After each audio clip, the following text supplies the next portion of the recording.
Lord Zomm. Lord Zomm is a brand new character, didn't exist before, and then recently came out during the Halloween event. He is legendary, which so far hasn't really meant anything. It comes up in the transition screen that there's a couple legendary characters. Beyond that, it hasn't really been well defined what that means. But slow, meaning he'll go during the slow part of each turn. Magical, taking less damage from magic-based attacks, and undead.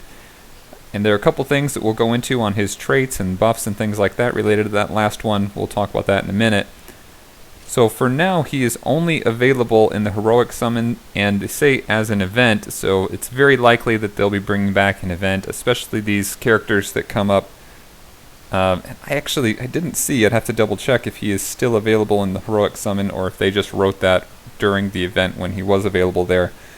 So we'll go back and check that, but many times when they have these, the Cruel King Bramble event, the Balog event, they had one, and then maybe a month and a half later or so, they had another one, kind of a follow-up event. So if you missed the first time, or if you're only able to get them to a certain star level and you want to keep working on them, then it comes up again. So I would fully anticipate that before too long, at the very latest in a year for the next Halloween event, but I think that's less likely. I would guess they would probably have another event before too long, and you can get some more stars for him.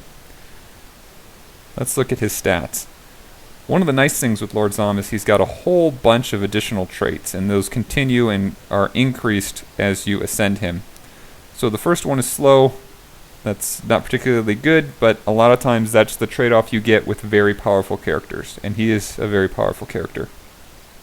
He has this Undead Heart 2. I've done the first ascension. It started out Undead Heart 1. And it has an increase of health for all undead allies. Again, a big bonus there, and we'll talk about that a little bit and how it plays in with other things. Pontifex as well has a boost for all undead allies, and that one is a boost to the attack and defense. So collectively you could have attack, defense, and health all boosted, having those two characters in the team for all undead allies. So, making an undead team is really very viable at this point. He has this Welcome Fever. So if he is diseased, and there are certain levels where that comes up a lot, and there's a high chance that he could be diseased, he gets an increase to his attack and crit. Could make for some interesting strategy, especially on those levels. Usually disease is, highly weakens your team. Here you would just get a bonus for him.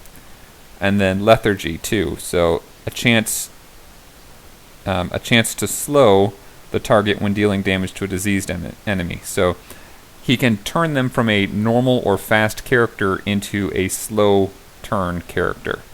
And I don't know how long that actually lasts for, but it's a really interesting effect to then push down and make everyone kind of have their turn at his level. So it's got some interesting synergies with other characters that have a high chance of inflicting disease. He's got pretty good stats, as you can imagine. From the health buff, he gets a lot of health, and that further increases when you ascend him. Good attack, good defense, and I think there's a couple things here. He doesn't have Mass Effect skills, and we'll go over those in just a minute. He's got that disease resist you'd expect for a dark type character. I've noticed for the stats, they're a little bit higher for characters in general that are single attack. If their skills are predominantly single attack skills, they'll have higher stats. And then at least for attack and defense, oftentimes that's the case. So he definitely has that, and his skills reflect that as well. He's got this From the Grave that you may have experienced if you were a part of the event, if you were working towards him there. This melee physical attack, it does significant damage and takes away 3 energy from the target, which can be a great way to push back a certain character if you're worried about their special coming back up. I can think of Chief NubNub.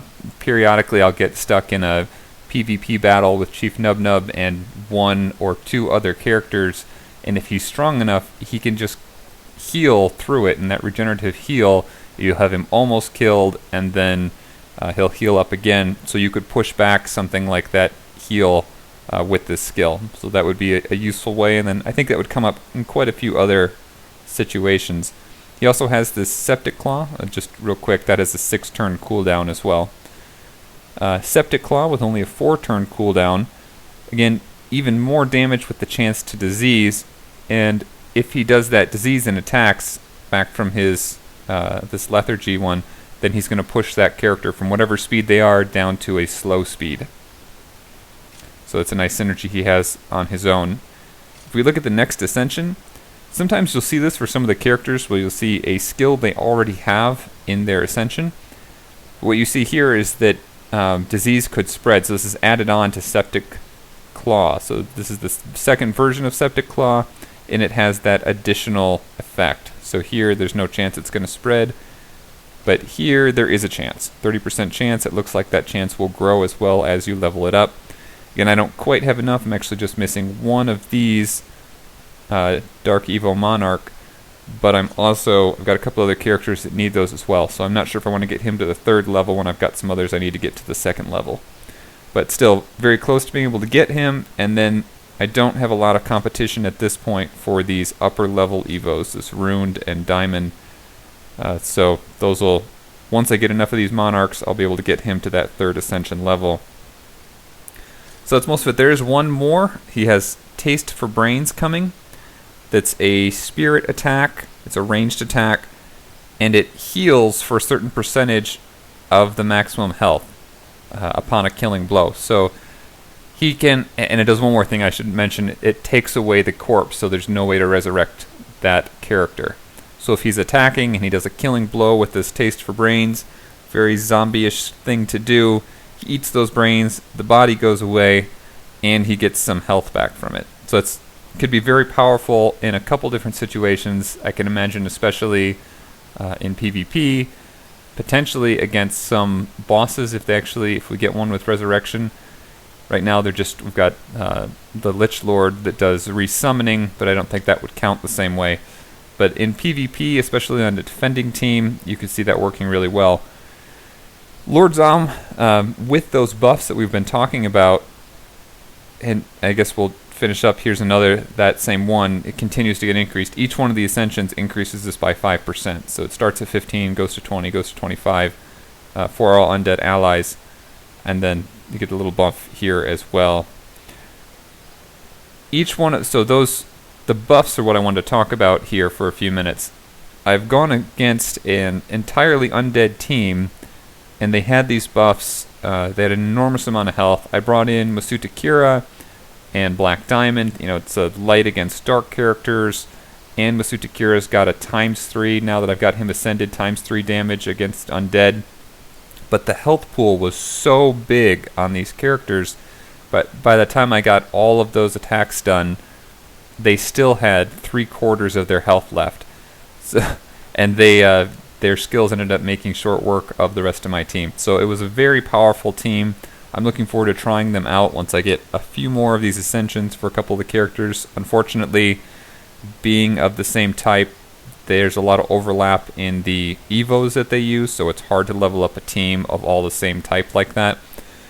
But once we get them up there, they should be a very powerful defensive team and offensive as well, just because they are so hardy that they can make it through that first round without losing anyone often. So that's a powerful team I wanted to mention, and once I get a couple more levels and get these Ascensions out of the way, I'll be able to make some team-specific videos for PvP, and I'm really looking forward to that. It's becoming more and more the case that that's the part I look forward to more than anything else in the PvP, and I'm hoping that over time, the developers of Dungeon Boss will realize that that's the part that's going to be the lasting enjoyment for their players as they finish up all the campaign maps and they're doing their farming.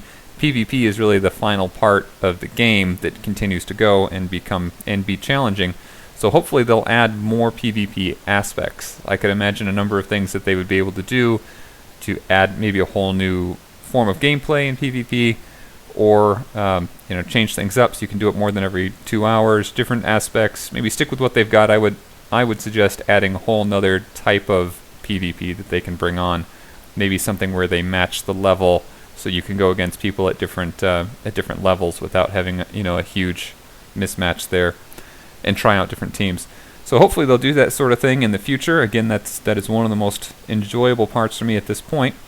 That's all that I really have to say for Lord Zomm. Again, a very powerful character, can be used really in all three modes, offense, defense on dungeon raiding, as well as a strong character for the campaign map, and has a lot of benefits and synergies that you can put in together. So that's all that I have for him. Thanks for watching.